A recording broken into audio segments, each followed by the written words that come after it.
흔히 이런 얘기를 많이 합니다.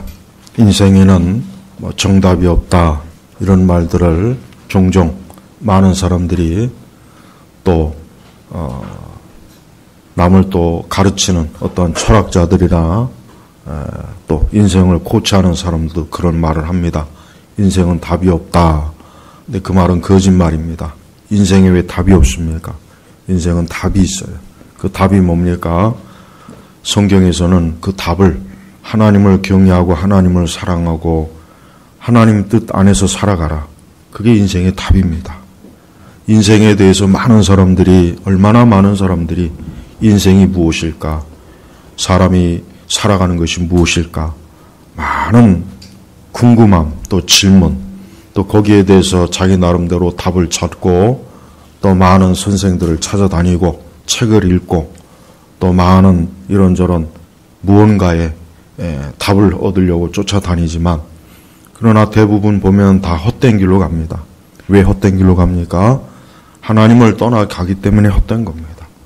인생에 답 한 가지 분명한 거 있습니다. 하나님을 떠난 사람은 하나님과 함께하지 않는 인생은 아무것도 없는 거예요. 텅 빈 거예요. 그건 인생의 답이에요.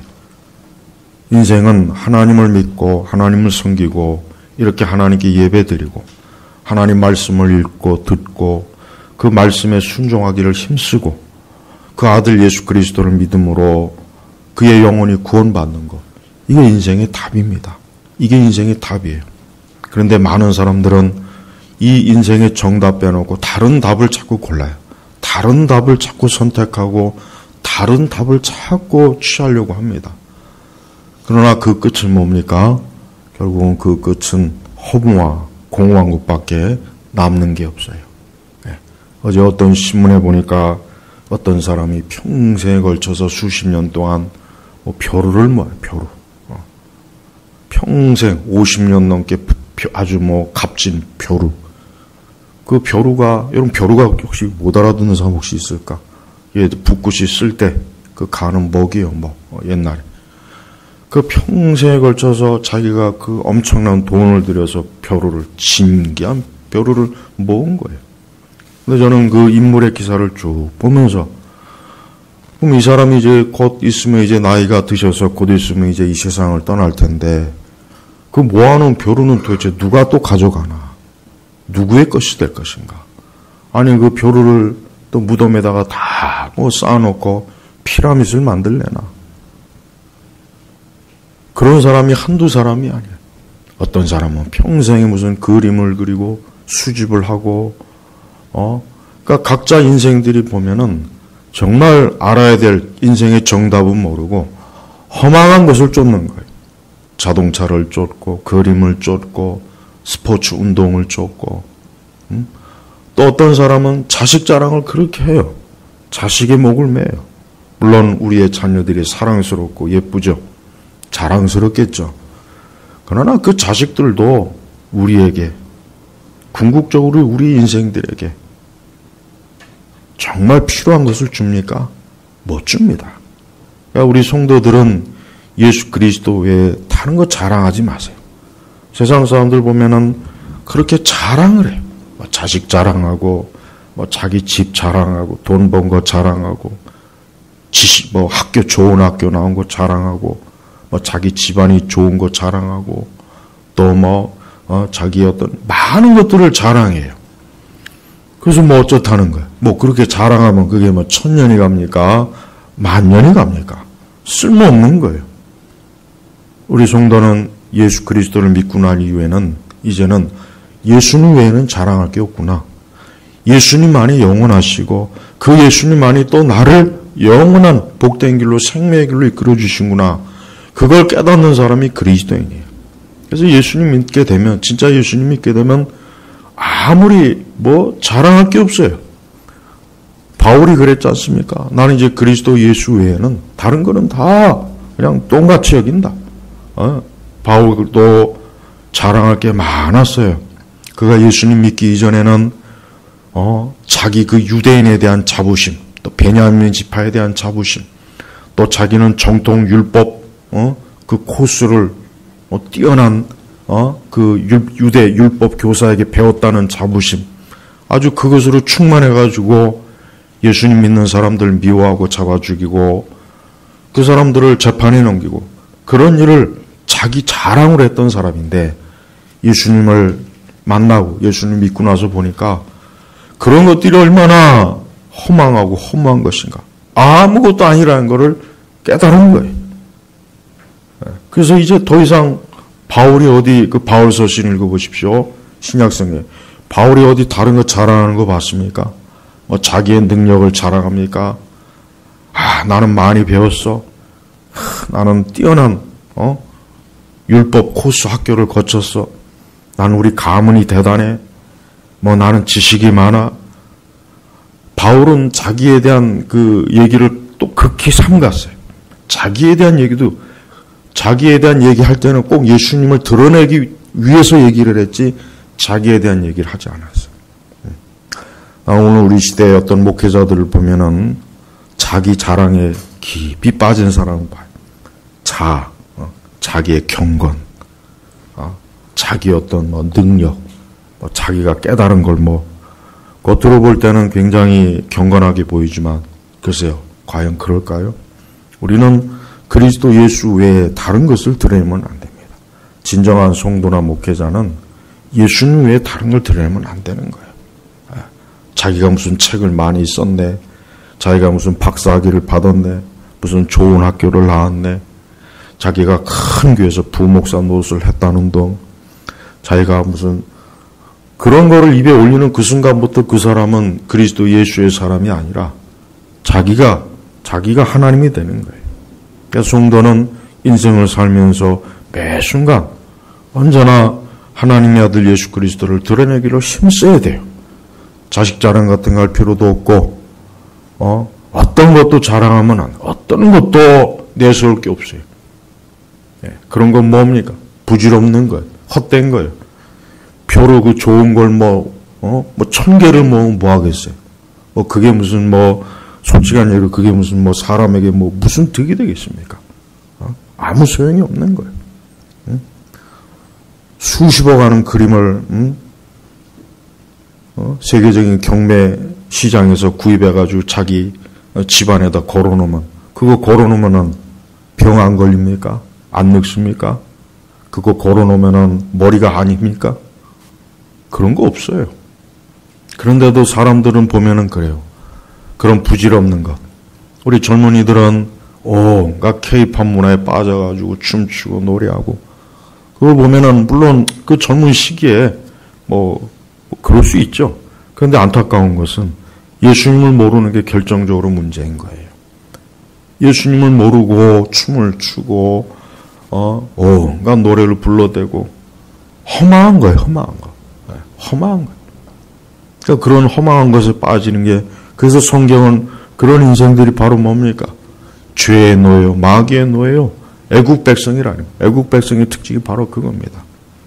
오늘 특별히 저는 14절의 말씀에 우리 성도님들이 귀를 기울이길 원합니다. 형통한 날에는 기뻐하고 공고한 날에는 생각해 보아라. 그래요. 인생을 살다 보면 좋은 때도 있고 안 좋은 때도 있어요.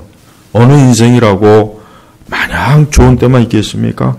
어떤 인생이든 형통한 날도 있고 곤고한 날. 이 곤고하다는 것은 처지가 딱하고 어렵다는 뜻이에요. 처지가 딱하고 어려운 거예요. 어떤 이유로 인해서 질병이든 사업 실패든 어떤 어려움 때문에 그냥 처지가 안 좋은 거예요. 곤고한 날은 생각해 보아라 하면서 뭡니까? 하나님께서 이것과 저것을 병행하게 하셔서, 자, 이게 원리예요. 하나님은 어떤 사람일지라도 형통할 날도 있고 곤고한 날도 있고 그걸 병행하게 하는 거예요. 교차하게 하는 거예요. 이런 날도 있게 하고 저런 날도 있게 하고. 그러니 우리는 형통한 날이 왔을 때 여기 말씀처럼 기뻐요. 하나님께서 또 나에게 이렇게 좋은 날 주시는구나. 좋은 때를 주시는구나. 근데 또 살다 보면 또 곤과 어려운 때가 있어요. 처지가 어렵고 힘들고 막다른 골목과 벼랑 끝에 가 있을 때도 있고, 그때는 생각해 보아라. 이와 같은 것들이 왜 왔을까? 왜 이런 일들이 있을까? 뭔가 생각해 보는데 궁극적으로 뭡니까? 하나님께서 이것과 저것을 병행하셔서 사람이 그의 장래에 일어날 일들을 알 수 없게 하셨기 때문이다. 그래요. 그래서 사람은 자기 장래를 모르는 거예요. 한 치 앞도 모르는 거예요. 한 시간 뒤의 일도 모르고 오늘 저녁의 일도 모르고 내일 아침의 일도 모르고 다음 한 주의 일도 모르는 거예요. 우리는 항상 하나님 앞에 겸손해야 되겠죠. 형통하다고 해서 교만하고 형통하다고 해서 하나님이 어딨냐 내가 잘해서 내 잘난 맛에 그렇게 살면 안 되겠죠. 특별히 우리 성도들은 형통한 날이 오면은 기도 안 하고 예배도 안 드리고 형통한 날이 왔으면은 하나님 앞에 더 감사하고 더 기도하고 더 뭔가 주를 힘써 섬길 생각을 해야 되는데 형통하면 벌써 딴 길로 다 빠져요. 벌써 형통하면 세상 길로 벌써 빠집니다. 그러다 이제 곤고한 날이 오죠. 막 어려움이 와요. 가정에 문제가 생기고 자녀에게 문제가 생기고 사업에 문제가 생기고 또 내 신변에 문제가 생겨서 막 힘들 때가 있어요. 그럴 땐 또 어떻게 됩니까? 당연히 하나님 앞에 나와야죠. 그때도 안 나오면 큰일입니다. 그때도 나와야 되겠죠. 근데 우리는 인생을 살면서 그러한 것들을 겪을 때 이 모든 걸 주관하시는 분이 누구냐? 위에 계신 하나님이 이걸 주관하는구나. 그러니까 인생사라고 하는 것은 사람에게 있는 게 아니에요. 사람에게 있는 게 아니라 하나님에게 있는 거예요. 하나님. 그래서 우리가 왜 사람들이 하나님을 경외하고 왜 하나님을 섬기고 왜 하나님을 바라봐야 되느냐? 다른 이유가 아니에요. 바로 하나님께서 인생의 모든 것들을 주관하시기 때문에 그러는 거예요. 특별히 우리 성도들은 하나님 믿는 사람이고 하나님을 아버지로 섬겨요. 우리 성도들은 어떤 형통한 날이 왔을 때 또 참 곤란하고 어려운 때가 왔을 때 거기에 너무 치중하지 마세요. 형통한 날이 왔다고 해서 교만하지도 말고 또 곤고한 날이 왔다고 해서 절망하거나 막 그냥 인생을 그러지도 말아요. 그럴 필요 없어요. 또 어려움이 오면은 또 다음 또 좋은 때가 오는 거예요. 그래서 여러분 세상의 지혜도 인생사 세용지마라는 말이 있어요. 다 다른 거예요. 당장은 이게 나쁜데 또 조금 지나면 이게 좋아지고 이게 또 좋은 줄 아는데 또 시간 지나니까 이게 나에게 별로 또 유익이 없고 성도는 매사에 인생을 살면서 모든 걸 어때요? 하나님의 손에서 늘 하나님 의지하고 하나님 바라보고 내 모든 것들을 하나님께 맡기고 기도하고 또 어떠한 상황이 와도 거기에 너무 치중하지 말고 오히려 그런 때를 더 하나님에 대한 믿음으로 하나님의 섭리, 하나님의 살아계심을 확증하는 그런 증거로 우리는 사는 겁니다. 특별히 우리가 왜 기도해야 됩니까? 우리가 기도하는 이유는 바로 이것 때문이에요. 하나님께서 우리의 인생사들을 좋은 때와 안 좋은 때를 병행하니까 우리가 알 수가 없어요. 우리가 어떻게 대처할 수 없는 거예요. 사람이 대처를 못해요. 그러니 어떻게 합니까? 그냥 하나님께 의지할 수밖에 없고 그냥 하나님 붙잡을 수밖에 없는 겁니다. 그게 인생이야. 좋은 인생은 바로 그런 거예요. 어떠한 누구도 자기 스스로 홀로 멋있게 영웅처럼 그렇게 살 수 있는 사람은 단 한 사람도 없어요. 그건 그냥 이 세상의 문화가 보여주는 가짜 환상일 뿐이지 어느 누구라도 다 그렇습니다. 어느 누구나 다 자신의 인생은 내 스스로가 어떻게 할 수 없구나. 그거는 하나님 믿지 않는 하나님의 일반 은총을 아는 일반 은총의 영역에 있는 불신자들도 그걸 깨달아요. 그래서 인생은 내 마음대로 안 되는구나 하는 걸 깨닫습니다. 근데 더 좋은 깨달음은 뭡니까? 그래, 인생은 바로 하나님의 손에 있다는 거. 바로 그거예요. 그래서 이제부터 내가 하나님 믿어야 되겠구나. 이제부터 내가 예수님 믿어야 되겠구나. 이제부터 내가 성경을 읽어야 되겠구나. 이제부터 내가 하나님을 섬기고 그래야 되겠구나. 그렇게 깨닫는 거예요. 그렇게 돌아오는 거예요. 근데 그렇게 돌아온 사람이 많지 않아요. 여전히 그냥 어떤 인생을 그저 그런 병행하는 인생 속에서 그저 이리 갔다 저리 갔다 하다가 결국은 대부분 그냥 끝나버리는 거예요. 우리는 그런 어리석고 허망한 그러한 인생을 담지 않기를 위해서라도 항상 어때요? 하나님에 대해서 늘 마음을 품고 하나님께 기도하고 하나님에게 내 모든 것이 있다는 것을 우리가 알아야 됩니다. 그 이천에서 그 물류센터가 불이 나가지고 그냥 또 그 엄청난 그 창고가 그냥 확 불로 그냥 다 또 날아가 버렸어요. 앞으로 이 세상이 그렇게 됩니다. 앞으로 세상이 그렇게 된다니까요. 성경이 그렇게 된다고 이미 하나님이 미리 다 말씀해 놨어요. 그런데도 사람들은 그런 거 안 믿잖아요. 그런 거 귀담아 듣지도 않고 몰라요.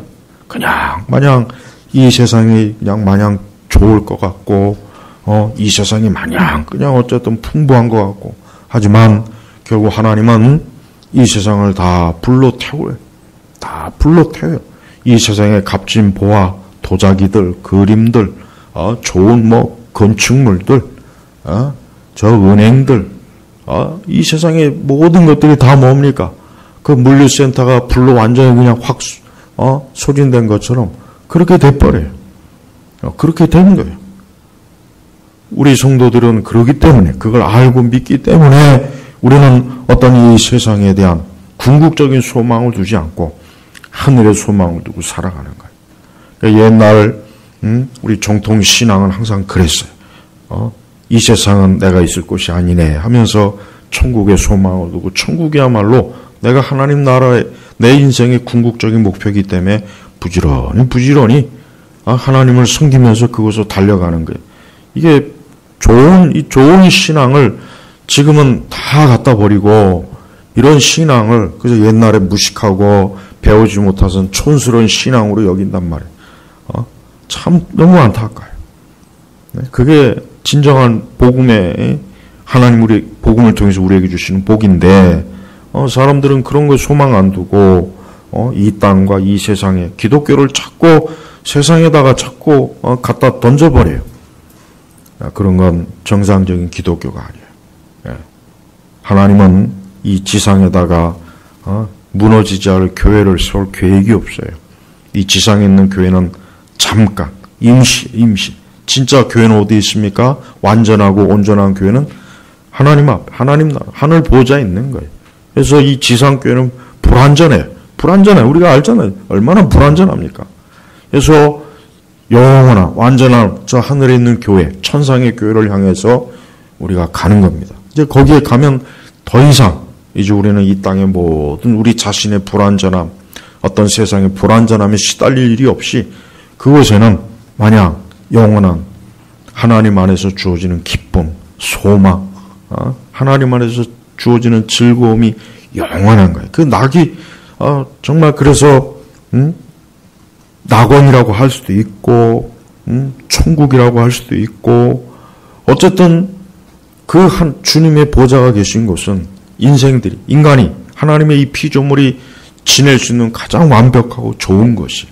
그래서 그것을 하나님이 분명히 우리에게 약속해 줬고 우리 예수님은 그 나라를 다 완성하면 내가 다시 오리라 그랬단 말이에요. 이름에도 불구하고 하나님 나라가 내 마음속에 있다는 둥 무슨 하나님 나라가 무슨 이 지상이 잘 되고 좋은 사회를 그거는 성경적인 개념이 아니에요. 하나님 나라가 무슨 내 마음이 어디 있습니까? 난 내 마음 아무리 살펴봐도 내 마음에 하나님 나라 없어요. 우리는 예수님을 믿고 우리가 성령 안에서 우리가 성전이 되고 교회가 되는 거예요. 우리 안에 무슨 천국이 있다는 둥 그런 헛소리 절대 믿지 마세요. 내가 제일 듣기 싫은 소리가 내 안에 천국이 있다는 둥. 그 불교인들이 그래요. 내 안에 불심이 있고 내 안에 부처가 있다고. 그 말이나 똑같은 거예요. 제발 그런 자꾸 지금 사람들은 하도 이 감상주의가 너무 퍼지기 때문에 저는 절대로 웬만해서는 감동을 안 해요. 왜냐하면 저거 곰곰이 따져봐요.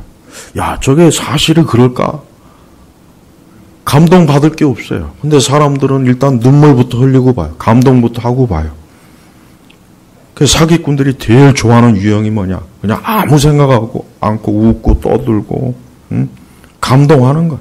그래서 6절에 보면 어리석은 자의 웃음소리는 솔 밑에서 가시나무가 타는 소리와 같으니 이것도 같아. 솔 밑에서 가시나무 타는 소리 들어봤습니까? 탁탁탁탁 거리면서 타요.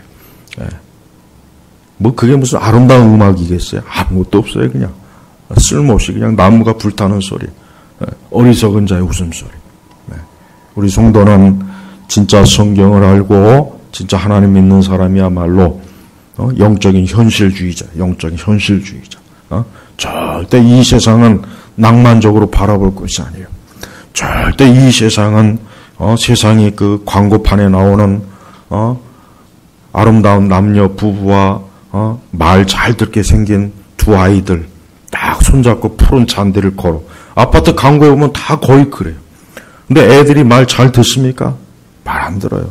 두 부부가 마냥 아름답게 살 수 있을까요? 천만에요. 그건 다 거짓말이에요. 그러니까 이 세상은 그런 거짓말로 사람들을 속이는 거예요. 속여요. 근데 어디 세상이 정말 그런 광고판에 나온 대로 그렇습니까? 아니에요. 형통한 날, 공고한 날, 이런 것들이 막 뒤섞여가지고 정신을 못 차리게 하고, 힘들게 하고, 괴롭게 하고, 슬프게 하고, 그게 이 세상이에요.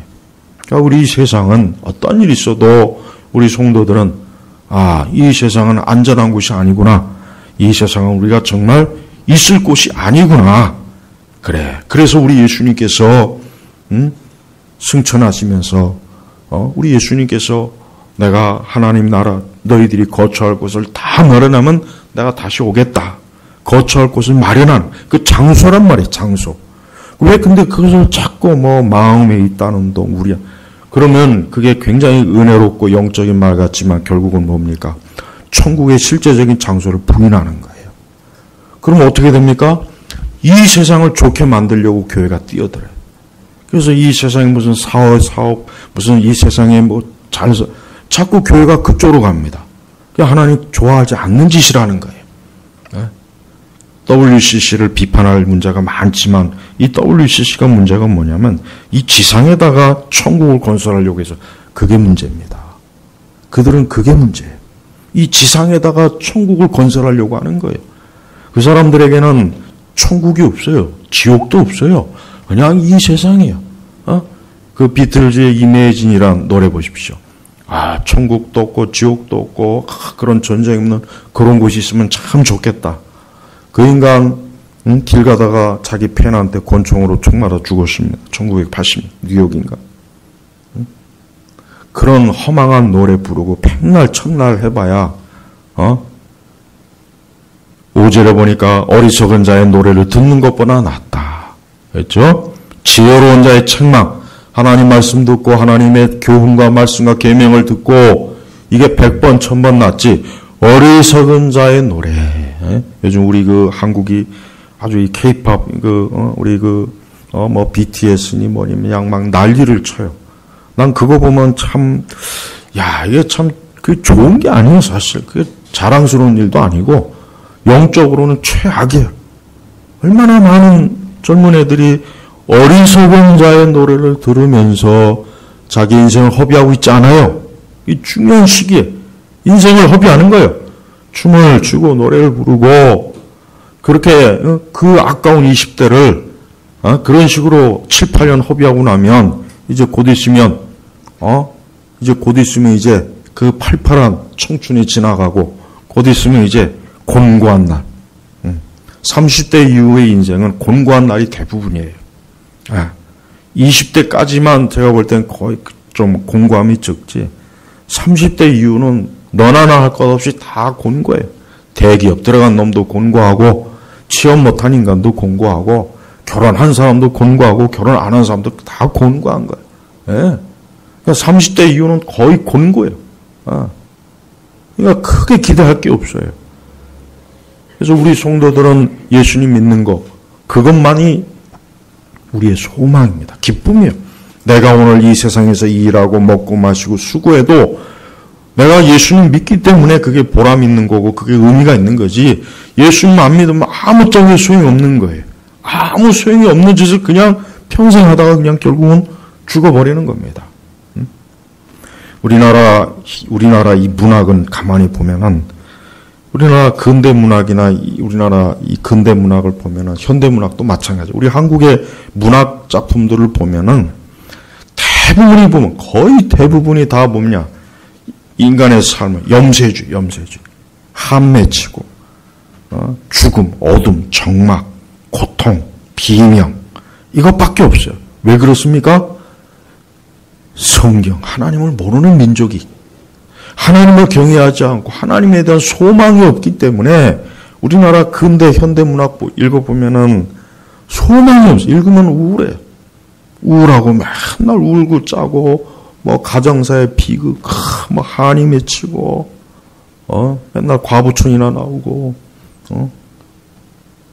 보면은 소망이 없어요. 그걸 딱 보는 순간 하나님이 없는 민족이나 이 사회는 문학이든 뭐 미술이건 예술이건 보면은 빛이 없어요.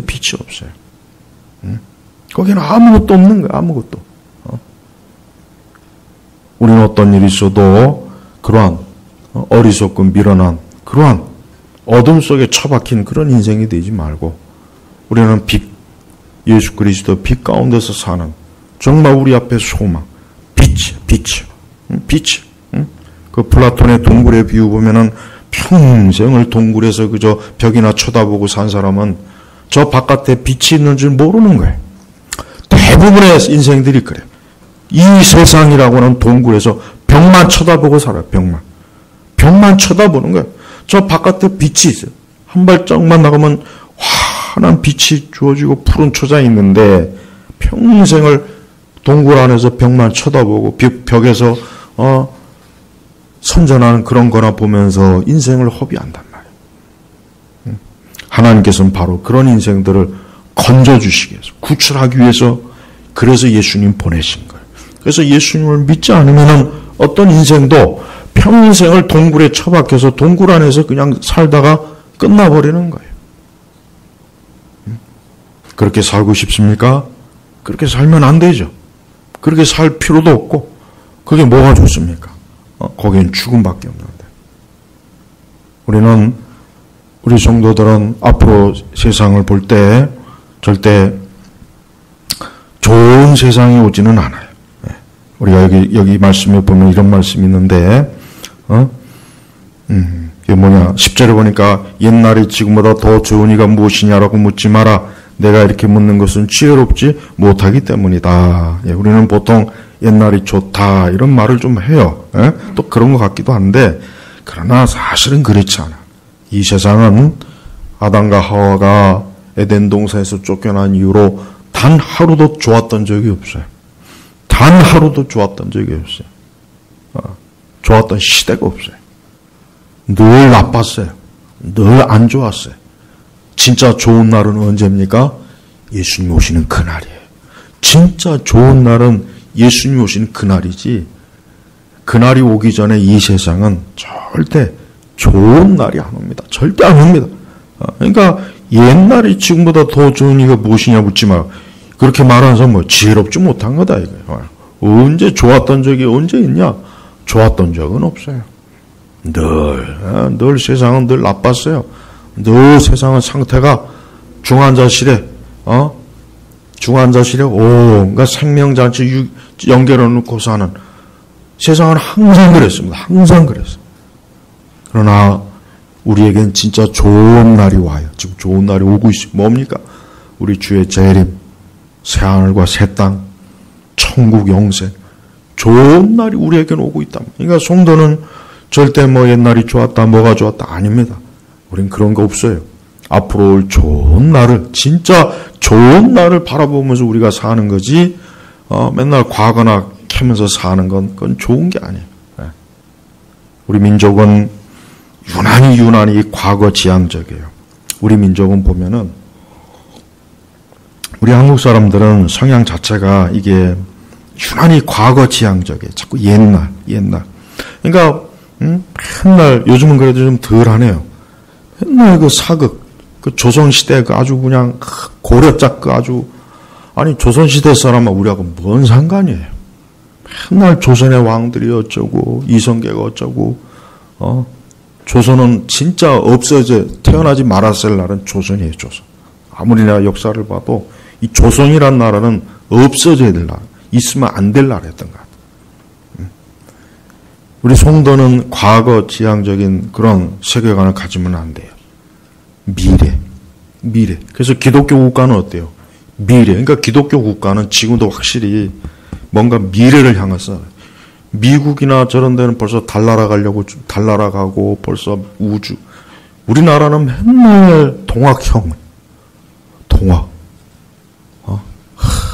지금이 때가 어느 때인데 동학이 어쩌고 저쩌고, 일제시대가 어쩌고, 누구 말대로 일제시대에 살아보지도 못한 그런 연놈들이 일제시대 맨날 친일파가 어쩌고. 지긋지긋해요. 그렇지 않습니까? 근데 그런 걸 그렇게 얘기하면 또 먹혀듭니다. 이제 또 대통령 선거 때 또 뭐 누구누구 집안이 보니까 뭐 친일파였다더라 어쩌고 저쩌고. 그럼 또 먹혀듭니다.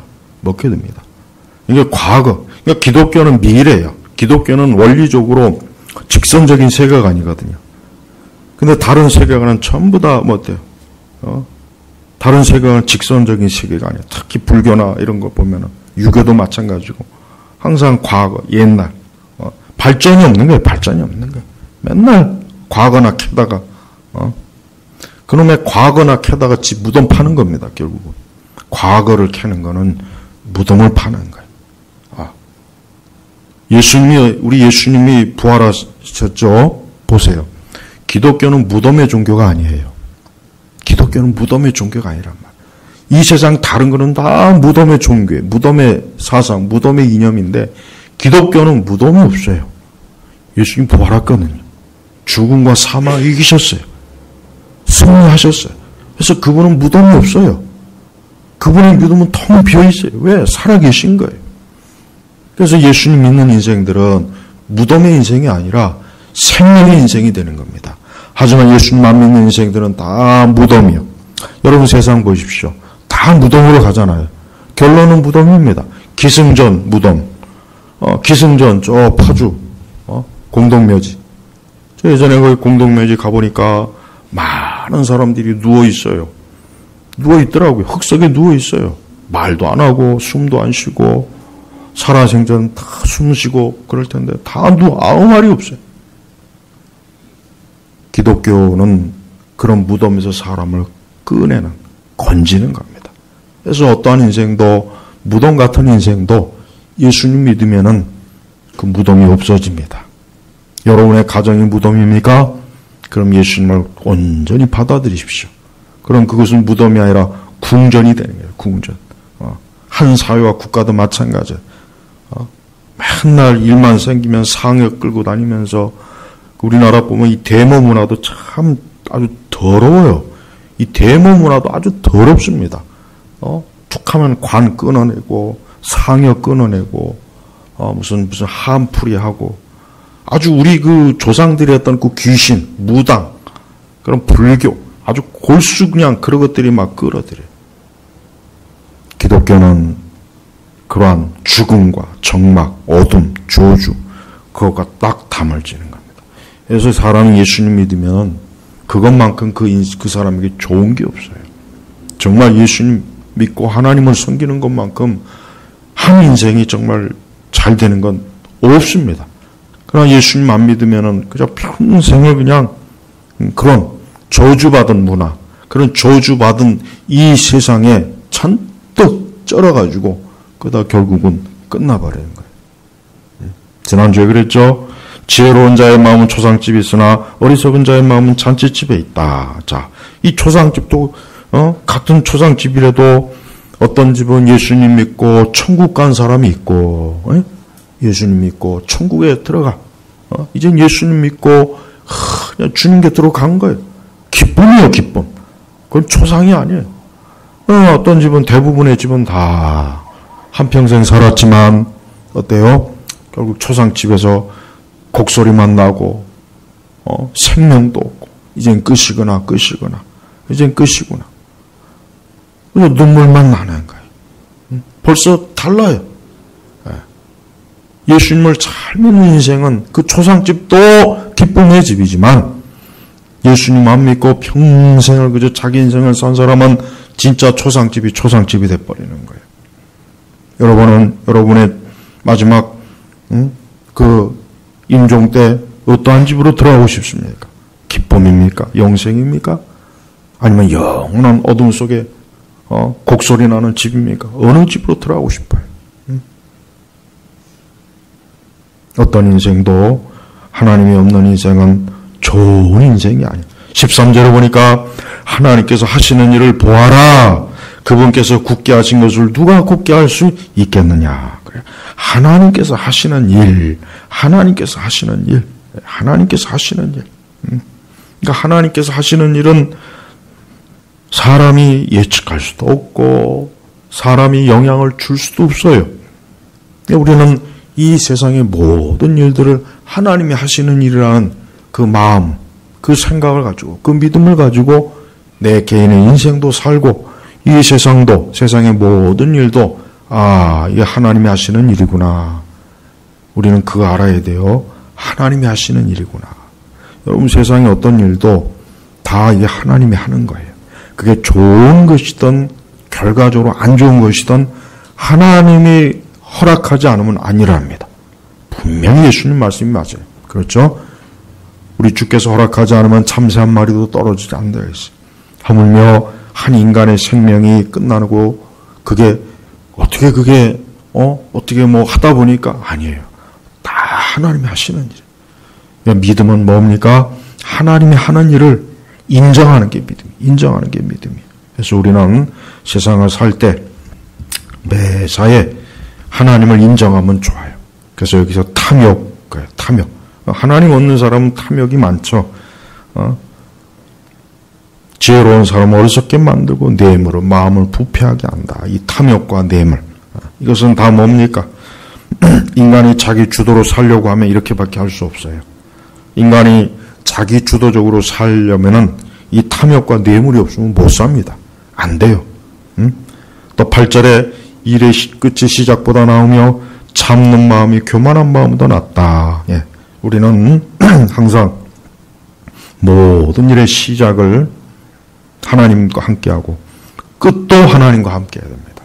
모든 일의 시작도 하나님과 하고 끝도 하나님과 함께하고 이걸 항상 원리로 만들어요.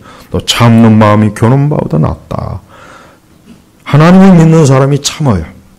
왜? 그래, 하나님이 처리할 거다. 하나님이 이 문제를 해결할 거다.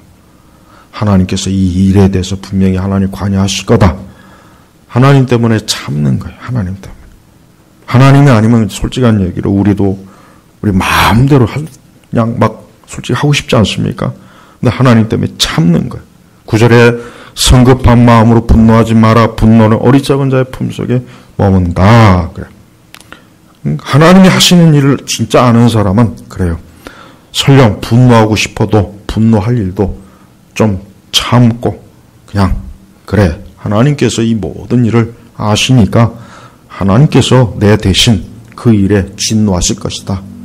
그냥 하나님께 분노한 일을 맡기는 거예요. 그러니까 하나님이 그걸 처리하실 것이다 라고 확실히 믿으니까 진짜 막 분노해서 막 뒤집어 엎고 싶지만 그냥 참고 그냥 하나님께 맡기면서 나아가는 겁니다. 네, 그래요.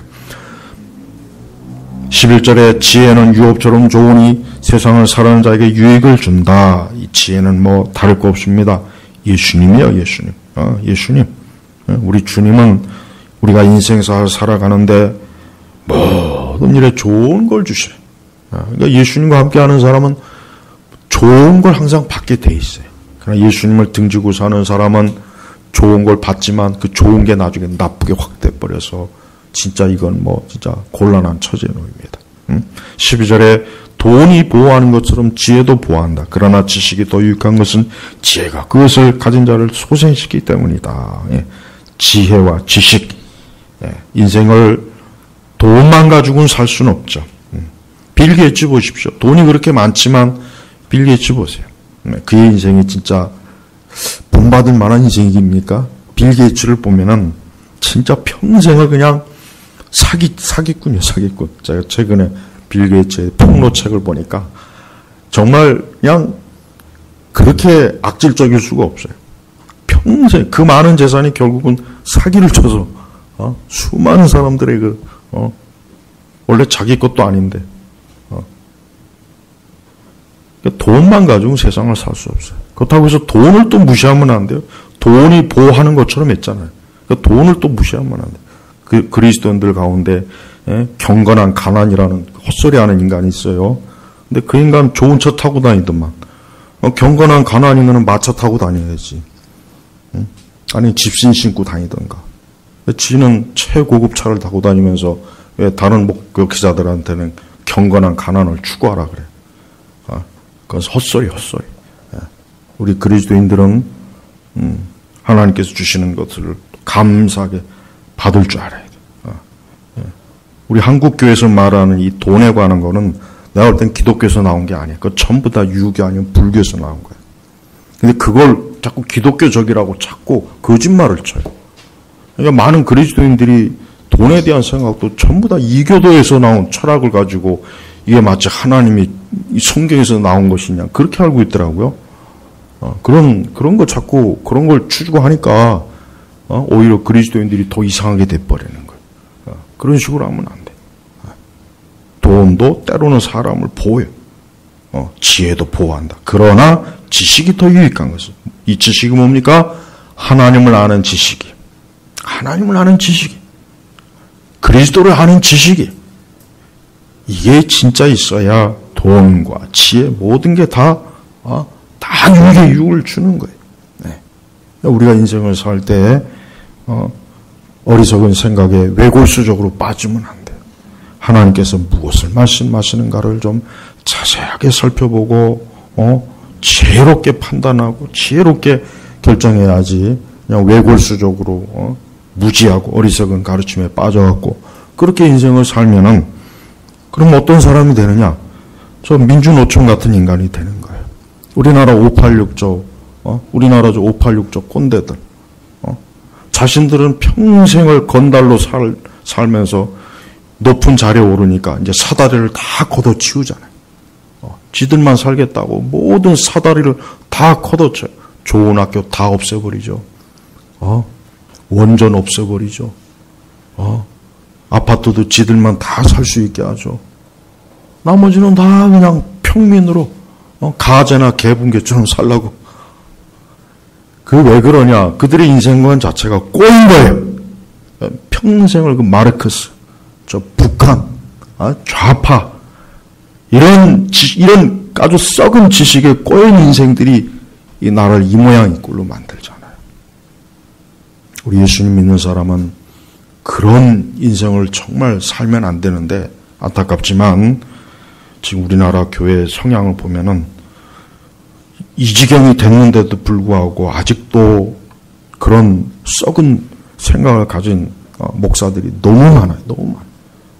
일반 교인들도 너무 많고. 특별히 14절 말씀으로 결론을 맺겠습니다. 여러분이 형통한 날이든 공고한 날이든 하나님 생각하시고 하나님께 기도하시고 하나님께 맡기시고 하나님께 손을 벌리고 하나님 의지하면 됩니다. 그것이 바로 우리에게 생명을 주는 거예요. 우리는 궁극적으로 우리 주 예수 그리스도를 통해서 구원하신 하나님의 사랑을 받는 자들이니까 형통하든 공고하든 거기에 너무 매이지 말고 그저 주 안에서 기뻐하고 감사하고 그분 안에서 인생을 바르게 즐기고 누리고 그리고 결국은 천국에서 영생을 누리길 주의 이름으로 축복합니다. 기도하겠습니다. 하나님 아버지 감사합니다. 오늘도 우리에게 주신 이렇게 좋은 날, 기쁨의 날입니다. 이 성일입니다. 오늘은 여호와의 날이니 어떤 것으로도 슬퍼하거나 근심하거나 염려하거나 하지 말고 오직 주 안에서 기뻐할 수 있는 우리 성도들이 되게 하여 주옵소서. 예수님의 이름으로 기도 올렸습니다. 아멘.